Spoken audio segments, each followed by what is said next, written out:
ఆంధ్రప్రదేశ్ ముఖ్యమంత్రి నారా చంద్రబాబు నాయుడితో వైఎస్ వివేకానంద రెడ్డి కుమార్తె డాక్టర్ సునీత భేటీ అయ్యారు. బుధవారం ఆగస్టు 7న జరిగిన ఈ భేటీ రాజకీయంగా అత్యంత ప్రాధాన్యత సంతరించుకుంది.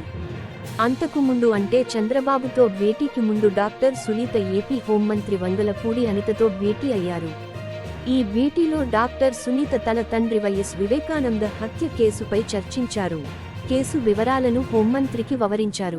ఈ సందర్భంగా హోంమంత్రి అనిత సునీతకు భరోసా ఇచ్చారు.